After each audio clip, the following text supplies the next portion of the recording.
everybody, and welcome back to Rebooked. It is Thursday once again, which means it is time for our TNA episode. And again, continuing preview week. We talked about AEW Double or Nothing yesterday on our AEW show. So today we are previewing, I was about to say WWE. No, that's what we're recording tomorrow. That's right. No, TNA Under Siege, but also maybe that's because it's on the brain, because not only that, we have Joe Hendry from TNA defending for the first time ever a TNA title on a WWE PLE at NXT Battleground on Sunday. So we're going to look at all of that. But of course, I'm not alone. Let me introduce myself. I am the Drama King, the voice of TNA, Matthew Raywalt, but I'm not alone. I've got the voice of Vidya Games, the golden boy himself, G Bizzle, and the voice of the working man in my mind, I'm going to put him that way, Jake the Snake Bennett, who's not even going to wake up for this one. That's how invested he is in the product, folks. Wow, look at this guy. Doesn't show up to work on time. Unbelievable. Wearing the worst hat in the history of the National Football League. And damn. Are we rolling? Yeah. Okay. We are, big guy. Welcome to the party, pal. Yeah. He didn't hear that last one. Oh, no, man. He didn't. Good thing. It's fine. He just has to live with it. He'll see it in the edit. Anyway, ladies and gentlemen, preview week. It doesn't affect me. Preview week does continue here. We've got more events. There's more. They just do not stop in the world of wrestling, especially as we're going. So, we had some developments. We did find out this week on TNA Impact there is going to be a new number one contender to the international title in Matt Cardona, even though he saw the bloodbath that happened a few weeks back. So he had better get ready. That is not going down on Under Siege, so I'm just getting that out of the way. But let's jump into the matches we do know are going down this Friday from Brampton, which is just outside Toronto, Ontario, Canada. So, gents, with that being said, I'm going to kind of go through the undercard. We've known this one for a while. Speaking of undercard, our favorite underdog in TNA wrestling has a chance to keep his job. Keep a derb. Keep it there. But the version who might take the derb away, it could be Eddie Edwards for the system. You guys get that? Yeah, really. Yeah. I got the graphic up. I'm ready to go. And I have a cousin who talks like that. So yeah, Cody Deaner versus Eddie Edwards. We've had this story of Cody Deaner. His contract came up. He tried to win the X Division title. It didn't happen. He's tried to win matches. It didn't happen. Santino is a bleeding heart, though, and gave him a chance.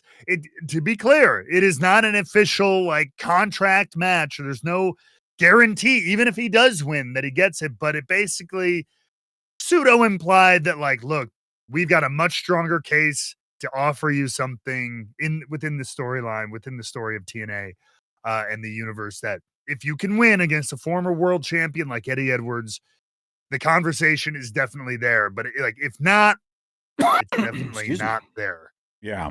So, I'm excited just to get more, Deaner on my screen, been on you for a minute. I'm excited to get more Deaner on the screen. I think Cody Deaner is you want more underdog characters. So I like that, like the everyman, like the category that Sami Zayn's done a really good job of owning up to and stuff in WWE. I think Deaner's definitely that for TNA, and he's been that for a minute. So kind of feels like a guy you'd want to rally behind, and someone who you could motivate and be like, hey, go get him. Whether or not he does, though, because Cody Deaner's gonna have to take on the system. I think the moment things start to get a little dicey, Eddie's gonna call in the boys to handle. At the very least, Alicia comes out and does something. That's gonna say, at the even very least.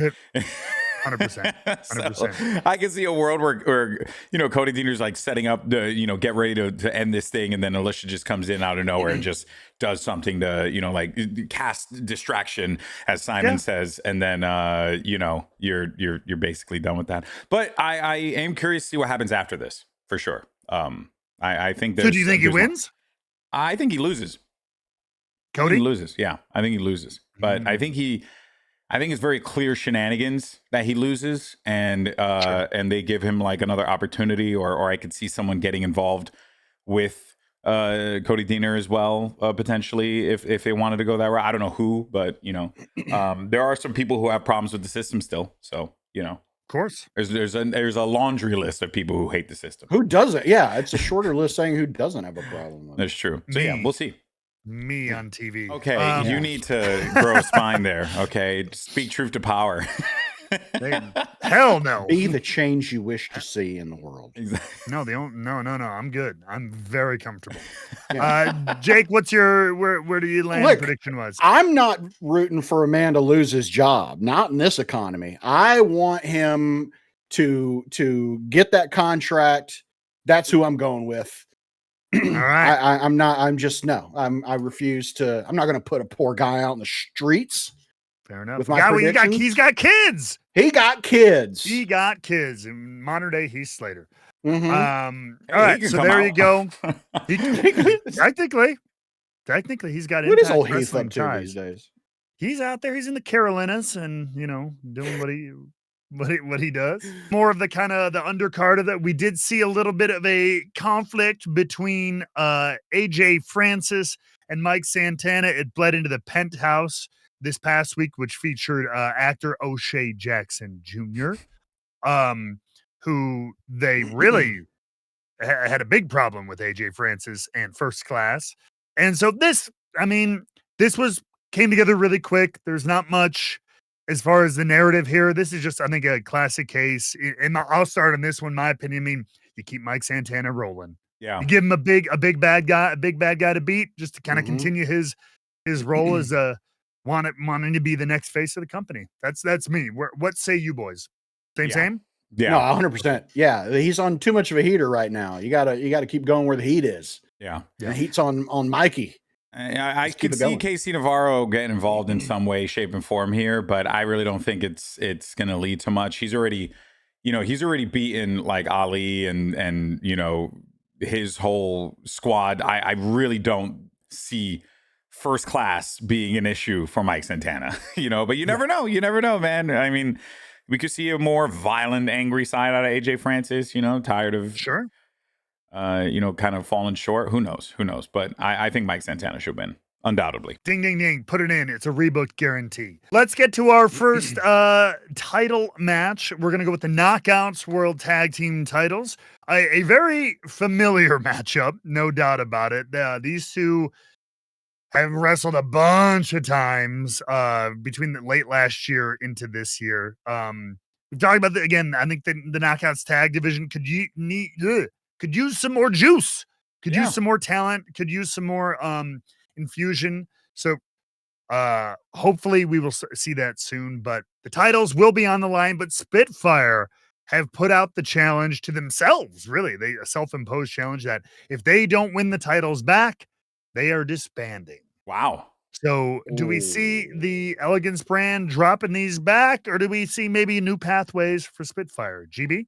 Oh, it's going to be Elegance. It's as you had mentioned, Matt, this has been a fight that we've seen many times in the past. So I think it's like, okay to go in a different direction. It does feel a little too straightforward though, which leads me to believe that maybe there could be something going on, but it just feels like, Spitfire is bound for a separation.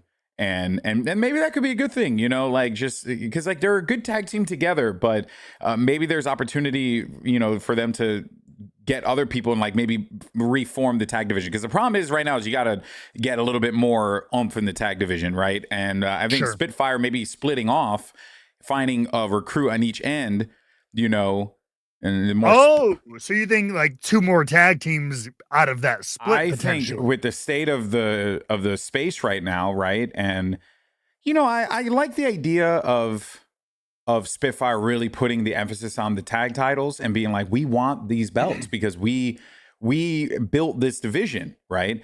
But if they lose this, then they're like, well, we can't do this together.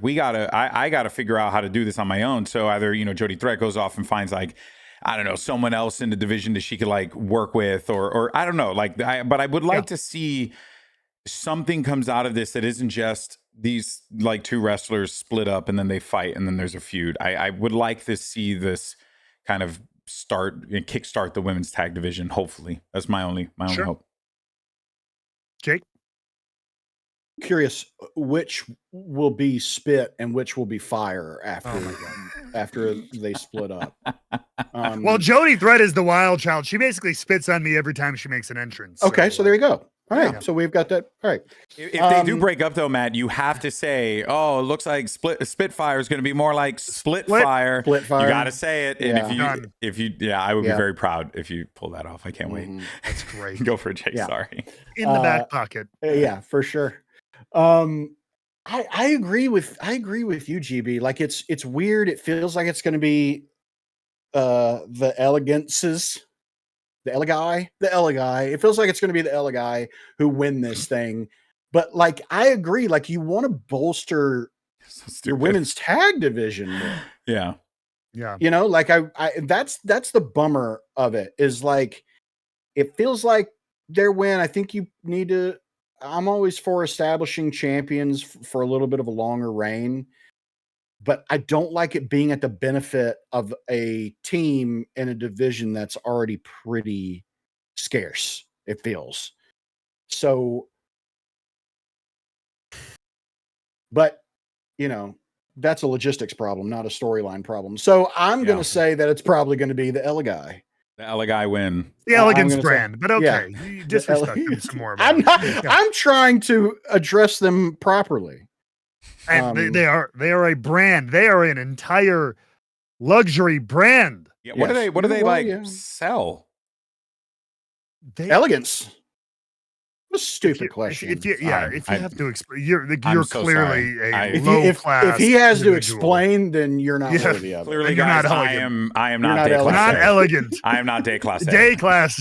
No, not at all. Not at all. Not classy. Not classy. Not classy. If I was classier, maybe I would have understood it better. But I'm not. Bring your tux next time. All right? Yeah, I will. I will bring it to work.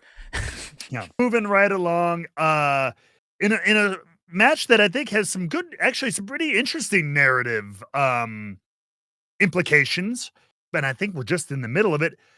The undeniable diamond herself, Tessa Blanchard, has ended up finding herself in a one-on-one match with the liaison for NXT, the daughter of Santino Marella, Ariana Grace, who we haven't seen in action in TNA, and I don't think we've even seen her in action a lot in NXT recently, due to her duties over here at TNA. But she's getting in there with a very, rough and vicious Tessa Blanchard. This, of course, is taking place within the story of Robert Stone, who is kind of going to be with Tessa Blanchard, who's been questioning the authority and attacking the authority of Santino Marella as the director of authority in TNA. So this feels like a very interesting pit stop potentially. I mean, I'll start this one. I mean, I think this is just for this sake of for this beat of the story. Again, I've made it clear I don't know where it's going legitimately. Where I think it is going, it is whether it's this as a tag match or it's Robert Stone versus Santino one-on-one or it's ending with some kind of fight for power at whether it's the next PLE or Slammiversary or something. So I think this is an early just beat down from Tessa Blanchard. Ariana's in NXT? I didn't realize that. Yeah, she has been for quite a while. Oh, wow. I didn't like put two and two together for some reason. Because I don't watch you NXT thought she just much. showed up to TNA? I thought that she bring was your daughter in to NXT work day, and then she came to TNA. I thought that. No.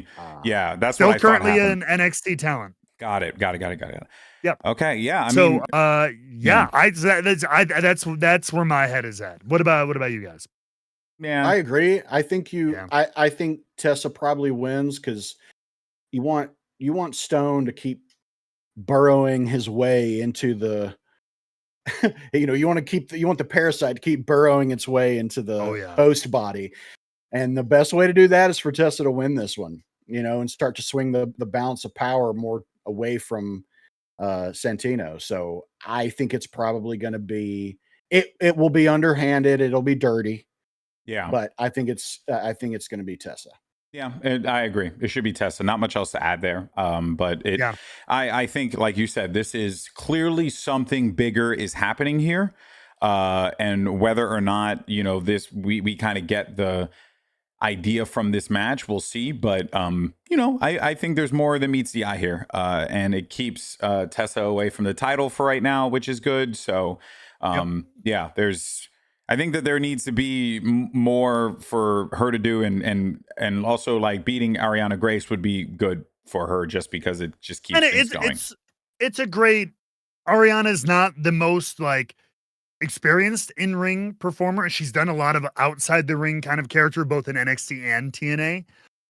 So I'm not taking that away, but she also plays that character. She's kind of like a bright-eyed, wants to be everybody's friend. Yeah. So it's an easy bully underdog story too. And then she, Tessa can dominate her, but Ariana will get a lot of sympathy. Agreed. From the audience. So agreed. That'll be I think a good story to tell. Talking about titles, let's get into the title matches that we've got on the card and then into our main event. We have the TNA World Tag Team titles on the line.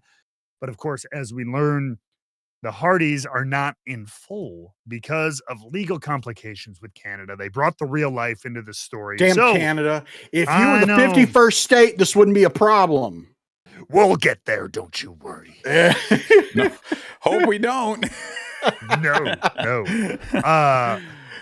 But they have allowed Matt Hardy to pick a partner. He picked someone that the Hardys have taken under their wing. The human highlight reel himself, Leon Slater, will take the place of Jeff Hardy in this. And we did confirm, thanks to our show, the question was raised to TNA management to make it clear.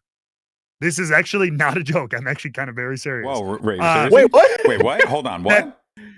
That because we raised the question on our show and it was a valid point, they wanted to make clear the decision. Who will be the tag champs? Yes, if Matt and Leon win, it would be Matt and Leon specifically as tag champions, not a Hardys. Because they're not a stable, so they're not a team. So like you can't right, and he wasn't. He's not technically like he's taking Jeff's place, but he's not filling in for him as a Hardy, as part of that team or whatever. It is them as a separate new team. So they would be tag team champions if they win against the Nemesis. Wow. I think Matt should change his name to Slater, and then they could just be the Slaters. They could just be the Slaters, and then Heath can come back, and it's all a big family. Nemesis kids. That's right. That's one of his kids, all grown up. But gents, in this kind of pseudo rematch that has been mutated, if you will, from Rebellion, we're having our little bit of a TNA's backlash kind of moment here, fallout from Rebellion and stuff. What do you think? You think it stays on the new champs? It stays. Yeah, right. There's just no world that the Nemesis lose this belt. Not right now. There's more to be done. In my opinion, there's more to be done. Yeah. Here's an argument, though.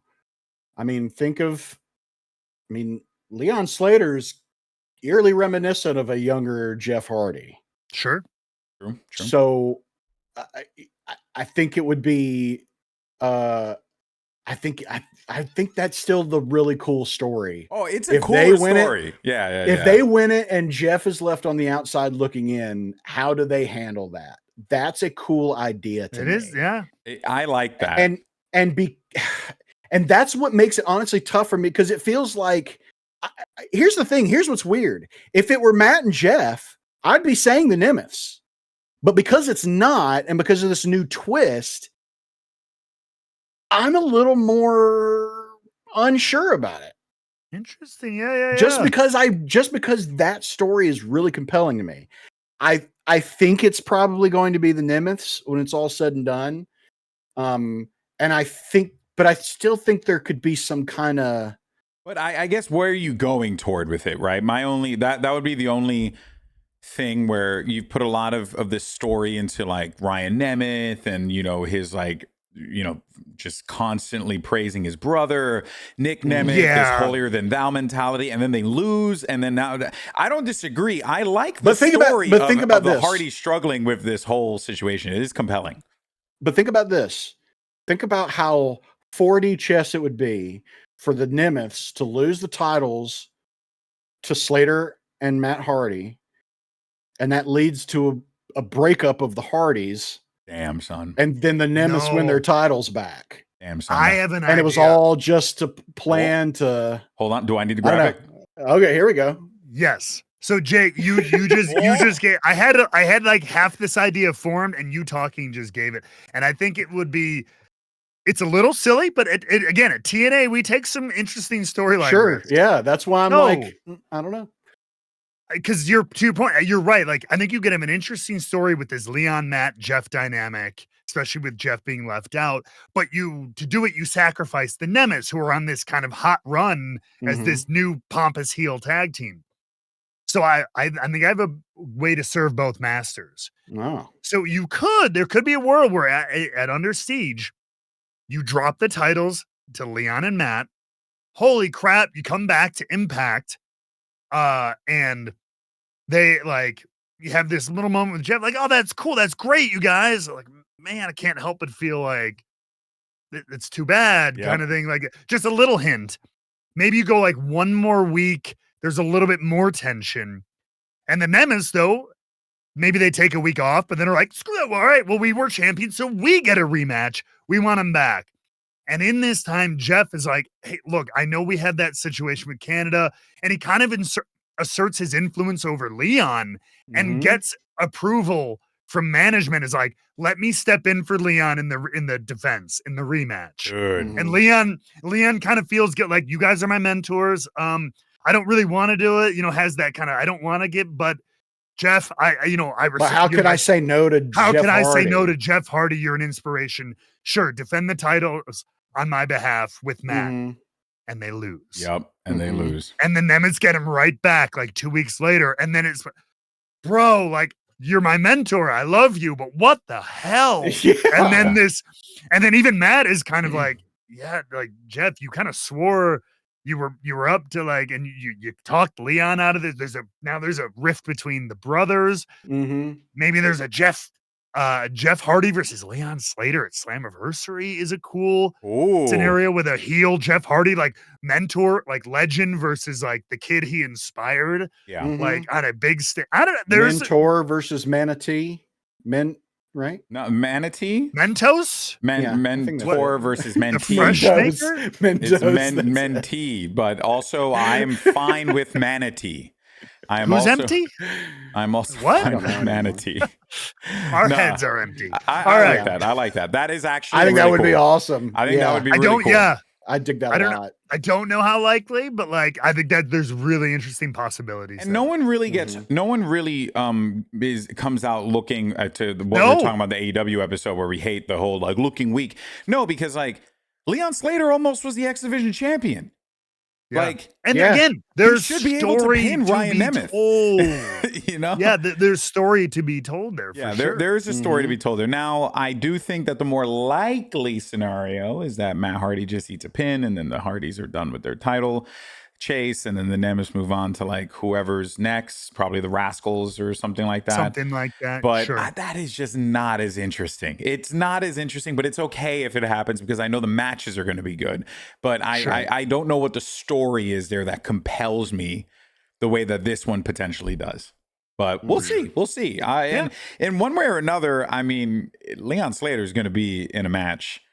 And it's going to be crazy. He's going to be a match in a big show. He's always phenomenal. He's going to go crazy. So I'm looking forward to that one regardless. Moving right along into our last title match of the evening. The Knockouts title is on the line. Masha Slamovich, more of this Robert Stone influence. Immediately upon arriving in TNA, made, of all people, Victoria Crawford. Got her thrown right into a title match. Many people, Tom, were very upset that she was just thrown right into this matchup. But either way, management was convinced, and it is going down. I don't see quite yet a world where, not at this venture, where Masha drops this one yet. But what say you, gents? I don't see that either. But again, like, we're in something is going on. Right. There seems to be some sort of like, this is like finding out Hydra's infiltrated Shield. Like, this is a little what it feels like right now. And so part of me is like, well, does Vicky sneak out a win here and become a champ and start to like turn, the tide toward whatever is going on with this group? But like, I still kind of agree that idea. It's like it might not be, but it also kind of feels like that, the Tony Storm and Mira match. Mira? Mina Shirakawa. Yeah, it feels where it's like, tossed out. Yeah, like, but it's still going to be a great matchup because, and it's a little different because, Victoria Crawford's like knows what she's doing. Like, she's going to be, she's a vet and she's going to be good, and this is going to be a great match. I think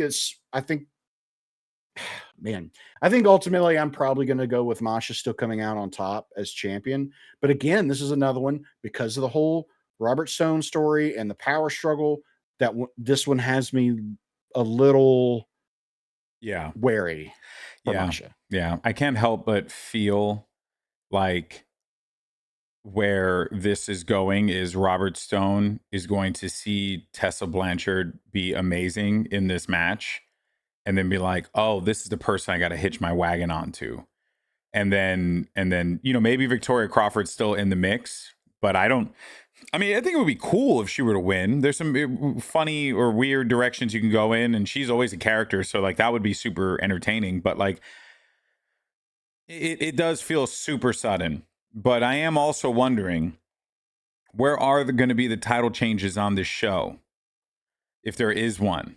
And I don't think there is. I don't think there is. And I don't know how I feel about it. I'm not like that mad, but also I could see people be like, how damn there no title changes. And I don't know. I don't think you need it, but I think this is not one of the major like PLEs of the year or anything they're all major. Like, I'm going to get in trouble or whatever. But like, you know what I mean? There are your tentpole events. You have like Slammiversary, you have Bound for Glory. Like, you have these big tentpole events that TNA is clearly established. Under Siege has been around, but it's like this is your Backlash and Backlash, right? Yeah. So this is that kind of a thing. So like, there are events like that so for this, with there being no title change, especially like the world title's not on the line anyway. I think it could be okay. Yeah. I don't think you always have to have a title change on a PLE, like, because then I think you telegraphs and nothing was really indicating they were going in that direction anyway. Nothing in the story has made me feel like, oh yeah, we're definitely going to see a title change. Like, no. But the one that is interesting though is the Nemeths and Leon Slater and Matt Hardy. That one actually, now that I say it out loud and I'm hearing the idea, I'm like, oh, wait a minute. You want a thing that's going to catch the tension for the show. It's going to make the show memorable. That's a good thing to make the show memorable on. And you have a good story there. So, yeah, but this one, I think Masha is clear. I just don't know who outside of Tessa in this division is challenging Masha for the title right now. Yeah. Which is why I'm not all that opposed to a Victoria Crawford winning the belt, simply because it'd be a bad guy. And because you've had faces with the belt now for a very long time. It went from Jordan Grace to Masha, and you haven't had that tension with the title yet. So true. I don't know. We will see. But it's always good it's always good to build up somebody to beating a, like, you can, like, if you have a heel champion, I think it's easier to build up people underneath to like go fight the heel champion. Yes. Especially now that Indy Hartwell's in TNA, like, she's someone I think you really want to get behind, right? Yeah. And she should get the belt sooner than later, but she needs a good opponent to like get that belt off of. And I don't know if you want to do that with Masha. I don't think that should be the case with Masha, but we'll see. Let's get into our kind of like double main event here, because we're going to talk about the main event of Under Siege and the implications it has with the main event of NXT Battleground. Of course, first, there is the tag team matchup with TNA World Champion Joe Hendry and his friend that might be a frenemy. That's still in the back of my mind. Elijah, his duo, if you will, versus Frankie Kazarian and Trick Williams. And of course, this leading into Battleground where Joe Hendry and Trick Williams will wrestle for the TNA title. But that said, the first stop is in Canada. Gents, to tag team, classic kind of heels, baby faces, but like not true tag teams. So they all have individual ambitions and stuff like that too. So, I mean, how do we see this one going down, especially with the title match literally happening 2 days later in Tampa? I think we gotta go for it. I think your heels are going to win. Yeah, I was going to say the same thing. I think you absolutely want the intrigue of, and does Trick pin Joe Hendry to win this match? I don't know, but I think he probably does. Like, because having that hanging over your head just 2 days before putting that title on the line on the road, in a road game, if you will. Sure. Like that raises the stakes significantly. So I think that's a better story. Plus poor Frankie needs a win.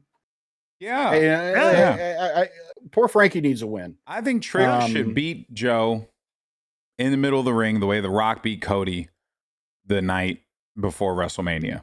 Like it should just be like he hits. Well, I don't know. I forgot Trick's move, but he hits the trick shot. Oh yeah. Wait, he has a trick shot. Oh, okay.